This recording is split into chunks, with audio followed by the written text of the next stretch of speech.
Bonjour tout le monde, bonjour à tous, bonjour aux membres El Mouhim et bienvenue à tous les auditeurs. Et éventuellement, si certains auditeurs souhaitent avoir plus d'informations concernant cette vidéo et cet enseignement, qu'ils me laissent un petit mot sur les commentaires et je vous contacterai le plus rapidement possible.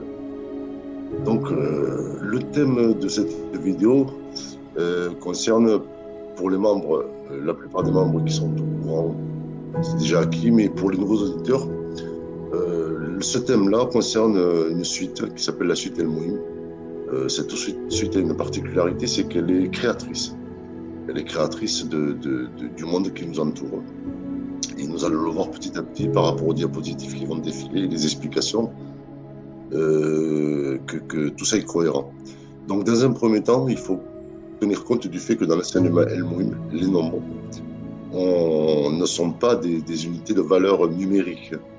Ils sont considérés comme étant des symboles. Peut-être les symboles les plus anciens que l'humanité ait jamais connus. Ils contiennent en eux un certain savoir quand on sait les observer, quand on sait les décrypter, qui peuvent parfois nous interpeller et nous mettre certaines évidences sous les yeux. Voilà. Donc, rappelez-vous, cette suite qui est composée de six symboles et la suite 2, 3, 4, 5. Et avant de commencer l'explication, je vais faire un petit détour par l'Égypte, mythologie égyptienne. Donc, dans la mythologie égyptienne, il est écrit que suite au départ ou à la mort d'Osiris, appelons ça comme vous voulez, l'humanité est confiée à Horus. Et Seth, qui est le frère d'Osiris, ne comprend pas comment cet héritage ne lui revient pas à lui. Donc un combat s'engage entre ces deux entités, c'est entre ces deux dieux héritiers, et pour le contrôle de l'humanité. Et une nuit, pendant que Horus dort, Seth vient et lui arrache son œil. Alors, il est bien indiqué son œil. Il n'est pas précisé l'œil droit ou l'œil gauche, mais bien son œil. Et dans l'enseignement de El Mouhim, cet œil, dont on parle dans la mythologie égyptienne, est considéré comme le troisième œil. Et vous allez comprendre pourquoi. Donc, suite au fait que Seth ait arraché l'œil d'Horus, Isis demande à Thoth, au dieu Thoth, de reconstituer l'œil d'Horus.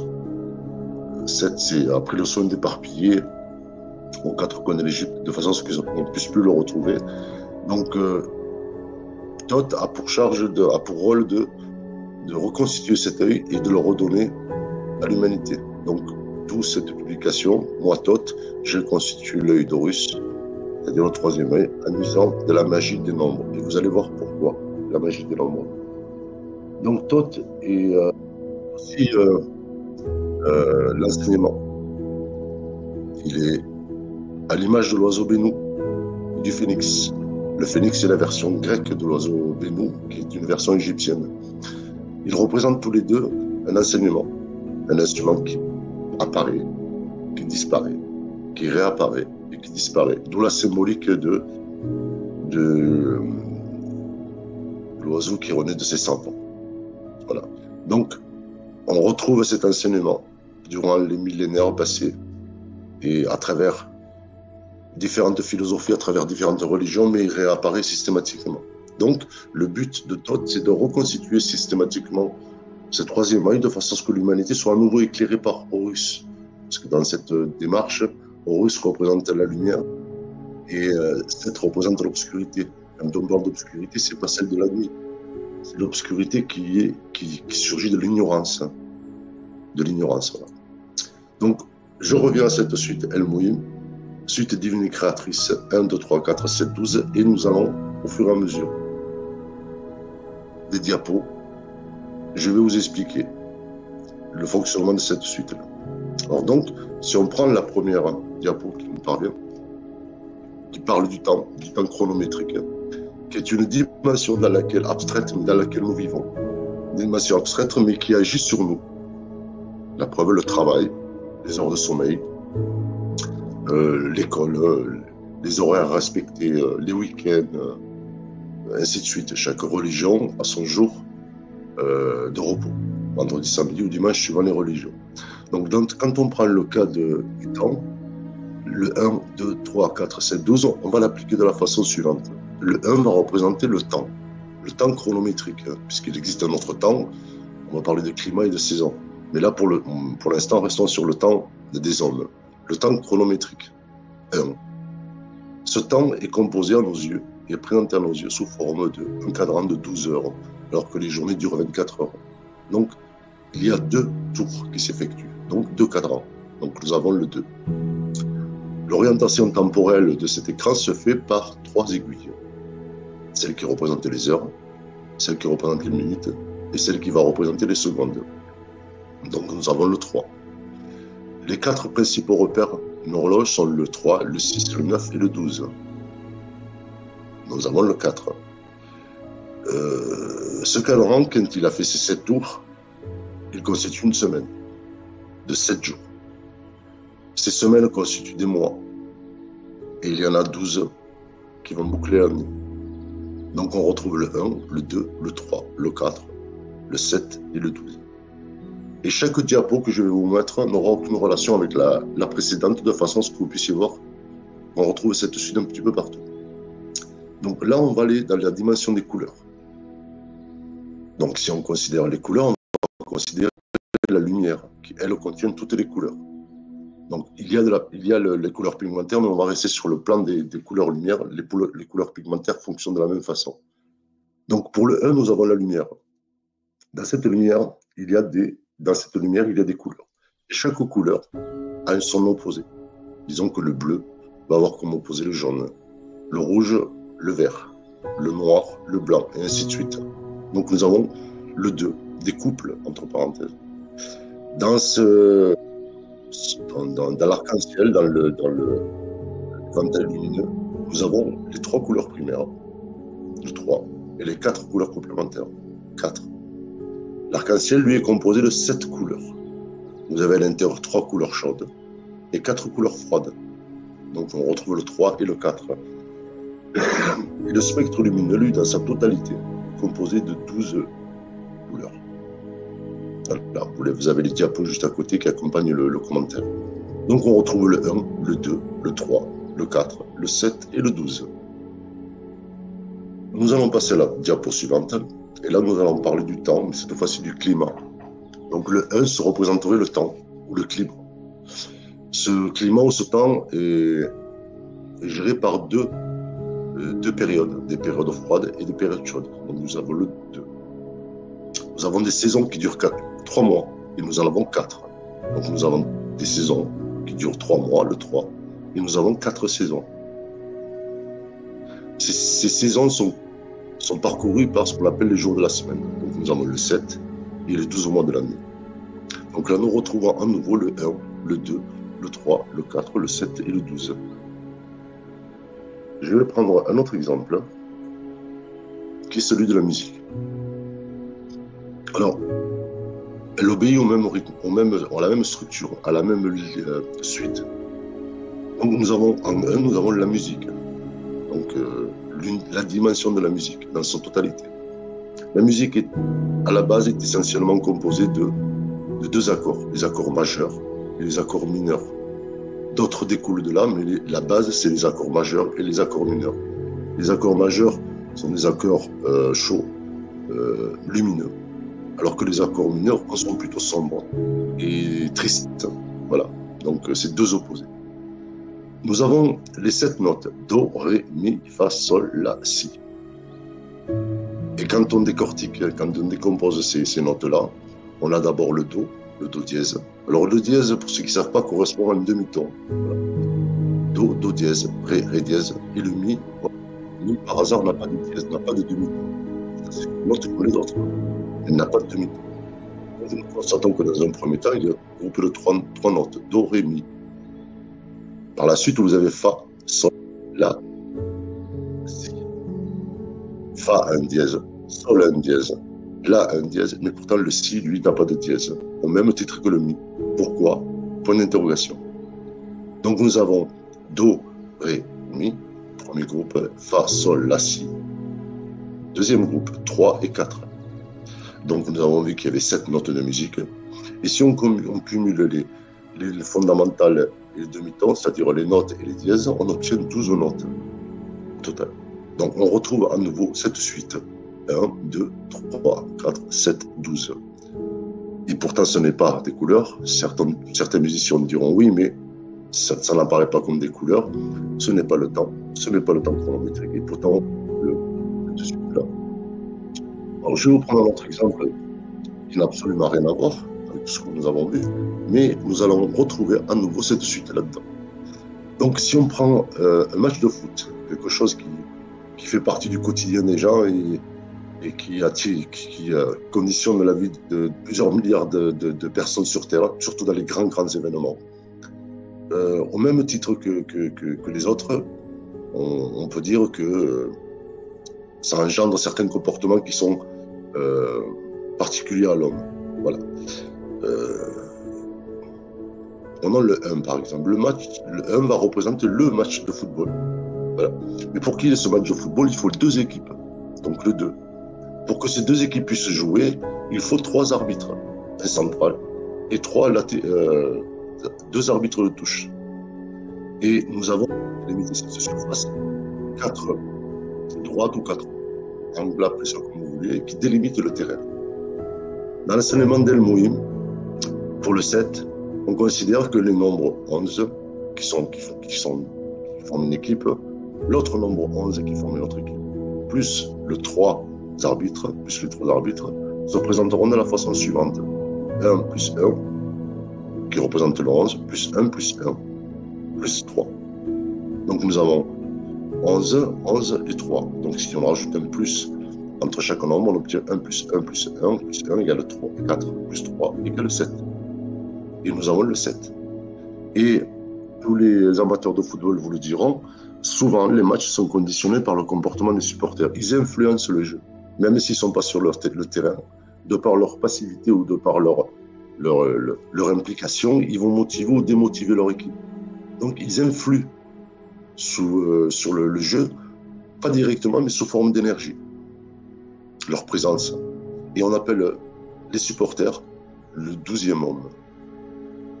C'est le 12e homme, celui qui supporte son équipe. Donc nous avons à nouveau le 1, le 2, le 3, le 4, le 7 et le 12. Alors que nous ne sommes ni dans la musique, ni dans les couleurs, ni dans le temps chronométrique, ni dans les saisons. Donc on va aller pousser encore un peu plus loin le raisonnement pour vous montrer que la diapo suivante n'a absolument rien à voir aussi avec le reste. Et pourtant, vous allez voir, on va retrouver cette suite qui se présente sous vos yeux. Donc, vous avez ici le tableau peint par Léonard de Vinci, le dernier repas de Jésus. Donc, il est peint d'une façon particulière, avec une disposition particulière et un ordre particulier qui correspond à cette suite. Prenons l'exemple du 1. Le 1 est Jésus. Il est le centre.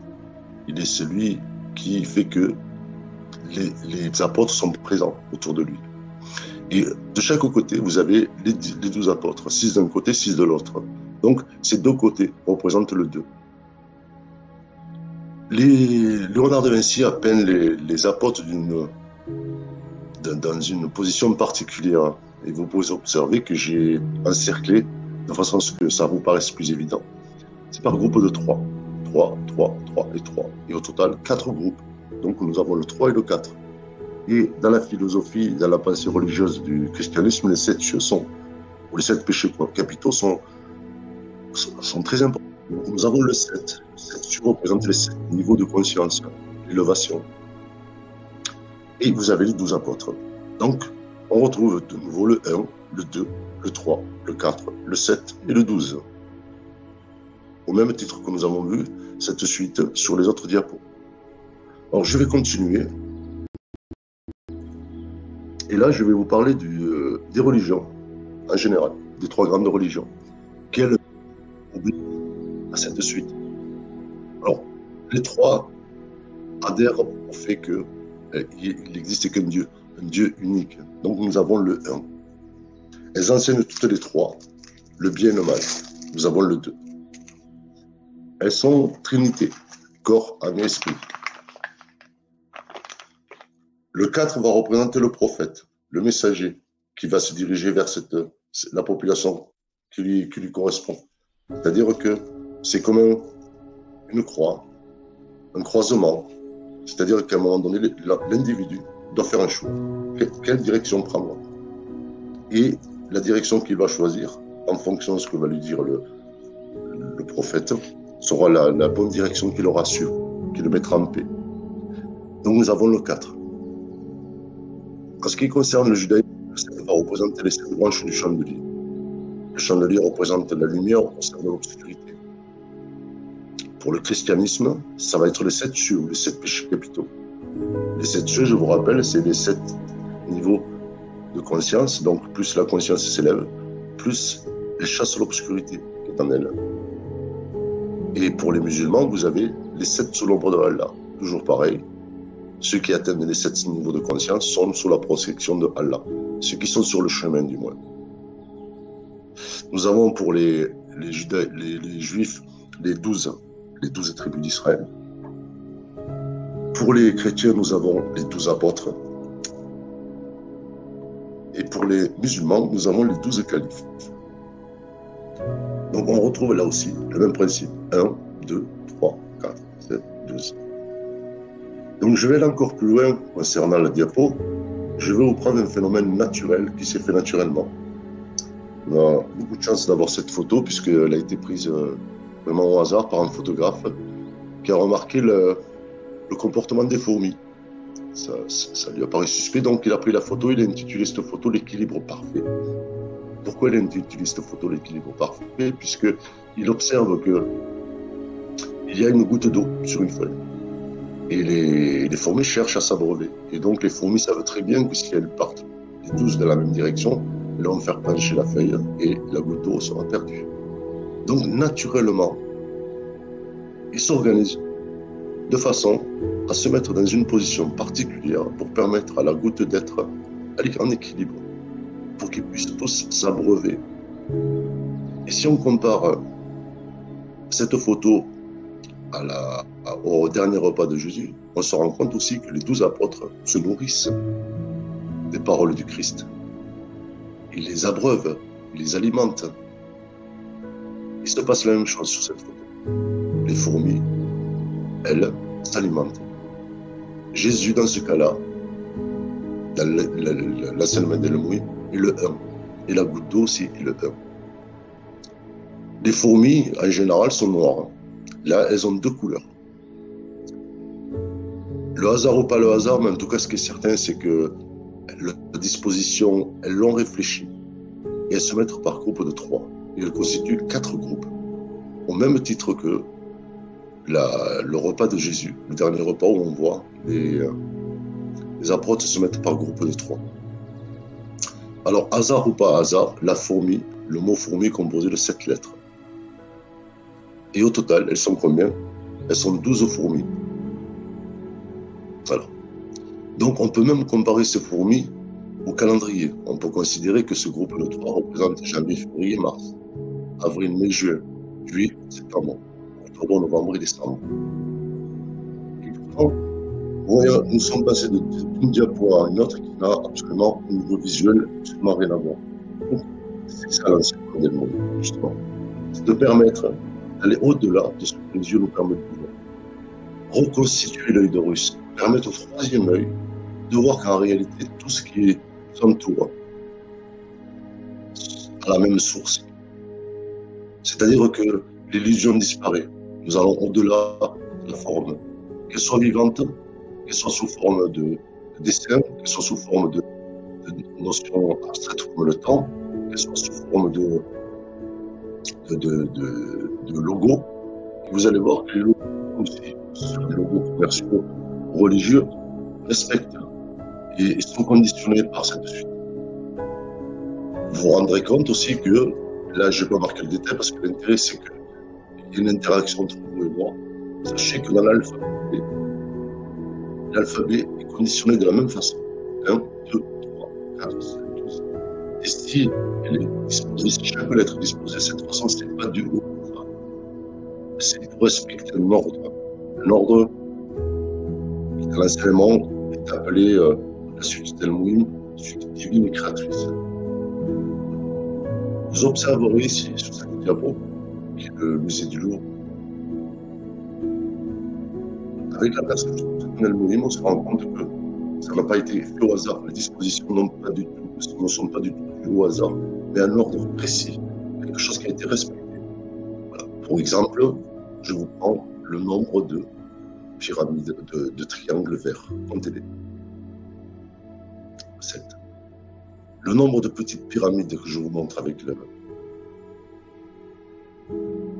la flèche. 3.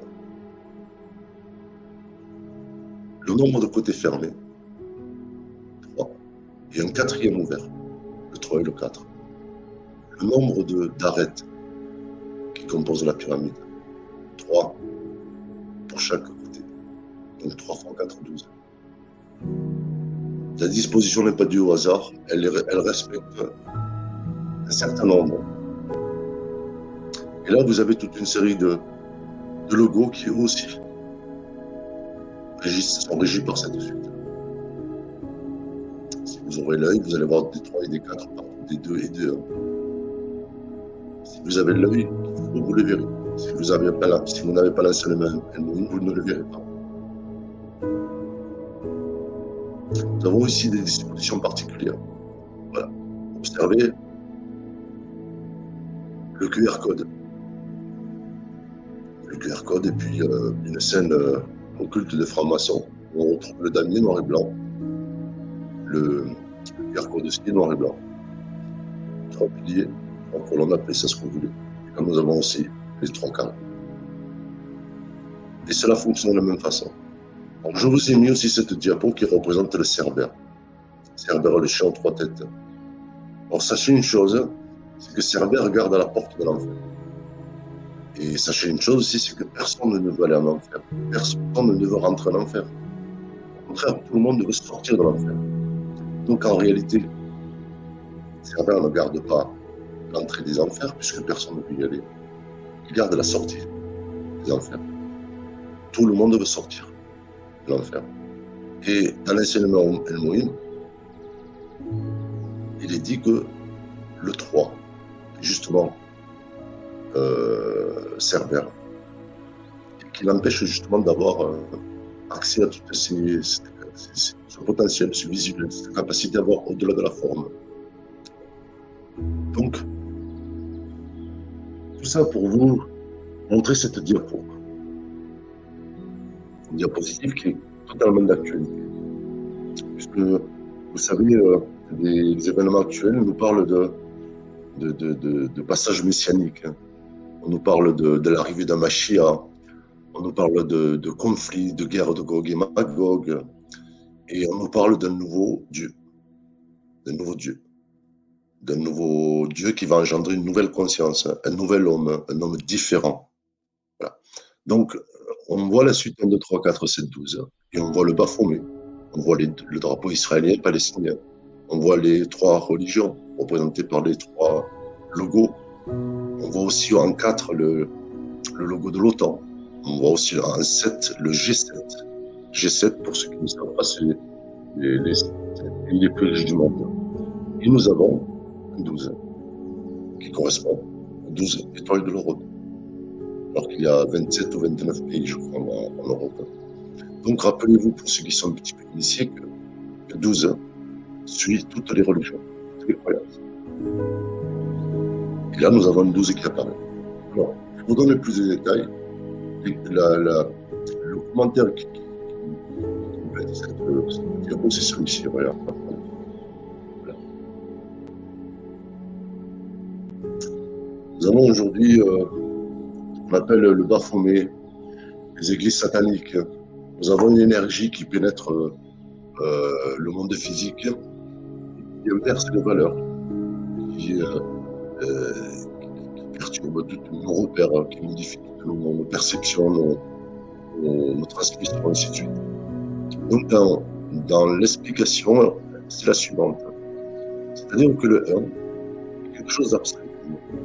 Pour qu'il apparaisse dans notre monde, c'est-à-dire le 3, le monde physique, où nous sommes Trinité, où tout est à 3 dimensions, il faut qu'il passe par une porte, il passe d'un univers à travers une porte pour apparaître dans ce monde tridimensionnel.